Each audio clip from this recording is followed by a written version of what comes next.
itaas yung sarili ko, kundi para i-challenge yung mga senior citizen na hindi pa huli ang lahat para tayo ay lumaban.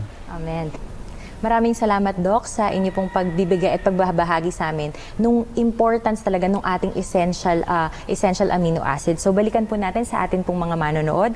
Phenylalanine, valine, threonine, tryptophan, methionine, histidine, leucine, lysine, at isoleucine. Ayan, so napaka-importante, Doc. Pag ito na, Doc, kasi syempre pinag-aralan na natin, nalaman na natin kung ano yung essential amino acids, for sure. Kung meron tayong kulang dito sa mga amino acids na to, ano kaya yung makikita natin or mga simptomas na makikita natin sa ating katawan? Ay, napakarami. Dahil ito talaga yung required ng body. Lalo-lalo na yung, di ba, binanggaran ng phenylalanine, yung nagiging moody. Kakaroon tayo ng depression. Yung, wala namang problema eh. Kung minsan niisip nila bakit parang tense sila. So, ibig sabihin, kulang doon sa ganung material. Katulad ng anxiety, yung parang kinakabahan, o hindi mapagkatulog. Merong chronic fatigue syndrome, yung chronic pain, merong muscular weakness, o yung bahagi na kung pagka minsan nagkakaroon tayo ng problema sa panunaw, inability para yung mga taba natin magkaroon ng normal na, hindi naman yung ambilis natin mag-gain ng weight, konting kain lang tumataba agad. Maraming ganun sa panahon ngayon. Alam mo ba na ang obesity, sakit yan? Akala nung iba, ordinaryo lang. But in reality, pag nakita mo na obese ka na, ibig sabihin yan, kailan magkaroon ka na ng konting idea na, teka, mukhang hindi ganito yung normal na timbang ko. Pangalawa, yung mga buhok na kung minsan maagang nalulugas. May bahagi din dyan.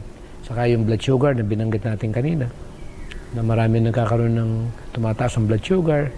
Ito yung mga palatandaan. Ngayon, pag nalaman natin na lahat tayo merong ganung problema, tanggapin natin na kailangan natin dagdagan ng kaalaman na kumain tayo nitong ganitong mga uri ng pagkain na napakahalaga sa ating kalusugan. Na hindi naman ito complicated at hindi naman ito yung tinatawag na masasabi ko na mahirap namang hanapin sa ating normal na pagkain na nakikita natin sa ating kapaligiran, na ginawa ng Diyos yan para maging available sa lahat ng mga tao na nilalang niya sa sanlibutan. And that is good news for me. Amen.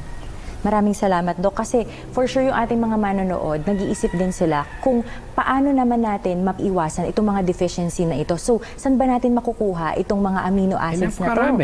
Dito sa Pilipinas, hindi ko na alam kung may quinoa rito.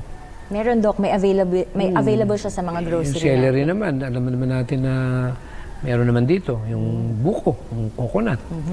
Talagang mayaman yan, cottage. Yung almond, hindi kami nawawalan yan eh. Pero pag almond, hindi pwedeng sumobra ng marami din. Hanggang 7 piraso. Katulad ng papaya. Ang papaya natin, just imagine. Kaya lang, mag-iingat tayo kasi merong mga modified na papaya ngayon. Katulad ng sinta at solo. Hindi ko mai-suggest yan. May recommend. Maganda na yung Red Lady o yung mga local natin na papaya. Kasi napasukan din kasi, katulad ng binanggit natin, di ba? Masyadong kino-commercialize, masyadong minomodified, kasi gusto nilang ma-cope up yung demand.